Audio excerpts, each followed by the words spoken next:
Zio here, and Stadia, how? What? Really? $10 more? Ooh. No, seriously though, Stadia, what is your game here? What is your aim? This is the weirdest thing ever. So, get your coffee and, let's get into it, shall we?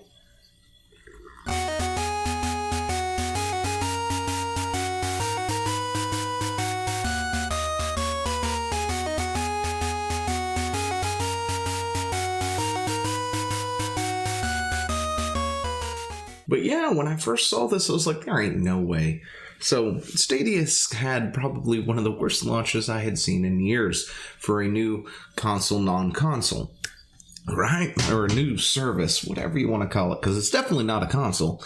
It is a service of some kind. But this... Really? This is what we're going to go with? I mean, it's already bad enough that... Google Stadia seems to be selling games at full price, regardless of what you can find it elsewhere, right? You know, while other games are currently on sale on GOG and Steam and the PlayStation Store and the Xbox Store and things like that. Seriously? That's what comes out of my mouth? Really? It's better than cursing because, YouTube doesn't like that, so we have to self-censor everything. But seriously, $10 more on Stadia. Why? That makes no sense whatsoever. But Darksiders is a new Darksiders game. I think it's called Genesis. Yeah, Genesis. Darksiders Genesis. It's coming out on Stadia for $10 more than it is elsewhere, and right now it is available on PC and Stadia. That's it.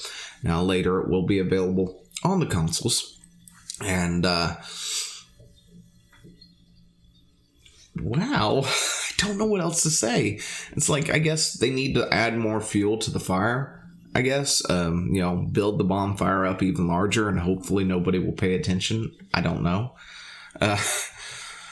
But yeah, on Stadia, Genesis is going to cost $39.99. But if you pre-ordered the game on Steam, you only had to pay $25.50 for it, which is $15 off the Stadia price.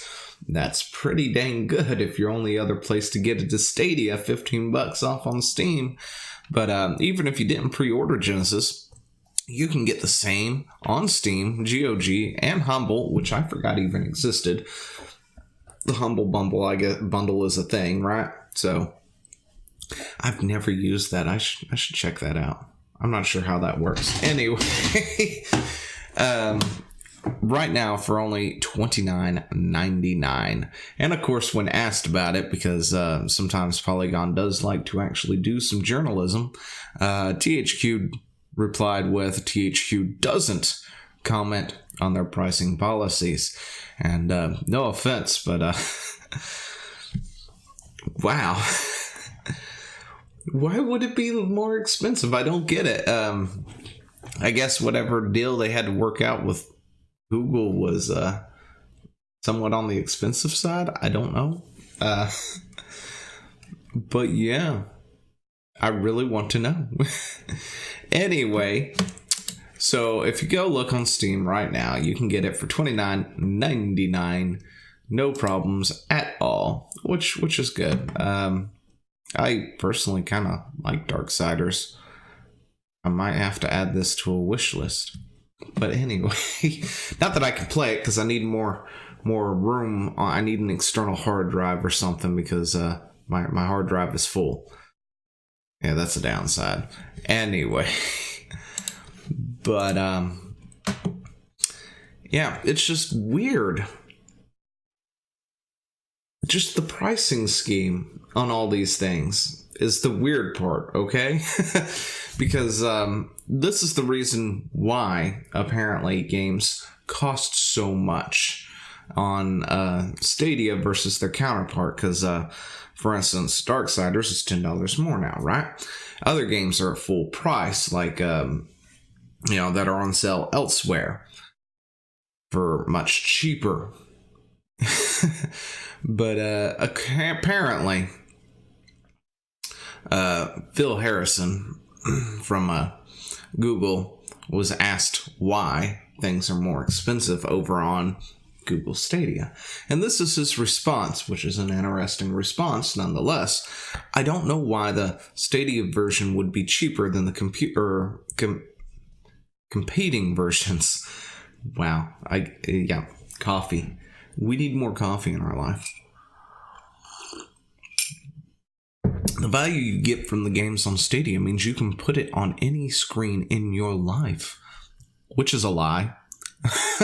By the way, just so you know, it's a lie. TV, PC, laptop, tablet, phone. I think that it's going to be valuable to players.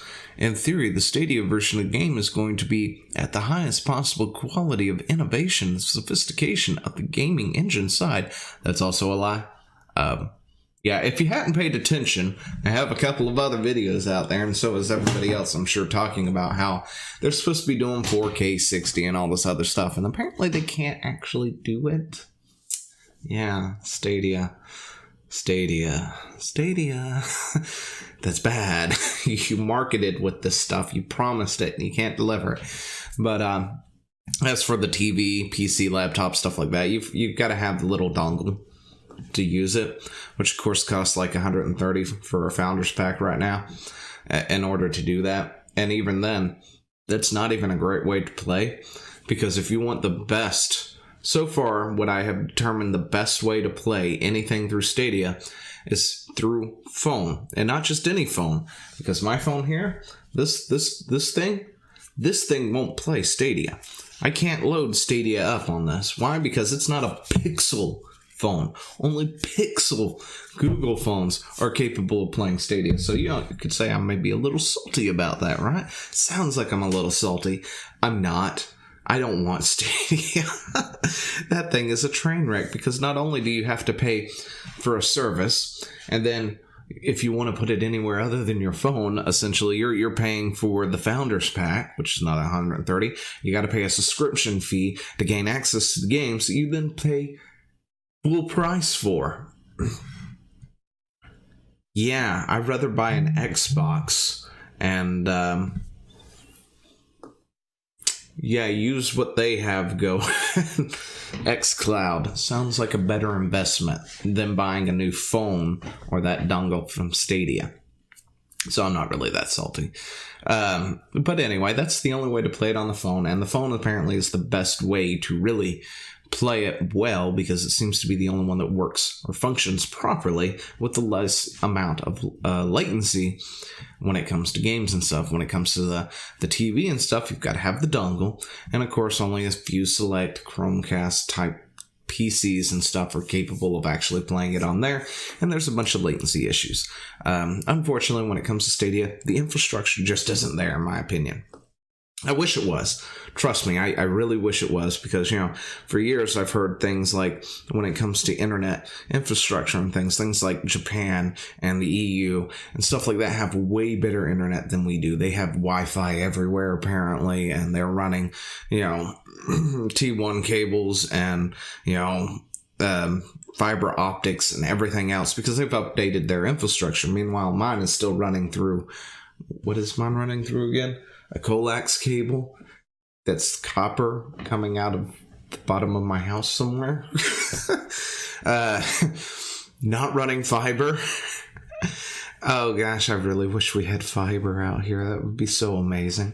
Anyway, I mean, it's enough to do what I do, which, is this right now. Playing video games, watching TVs through the interwebs and stuff like that.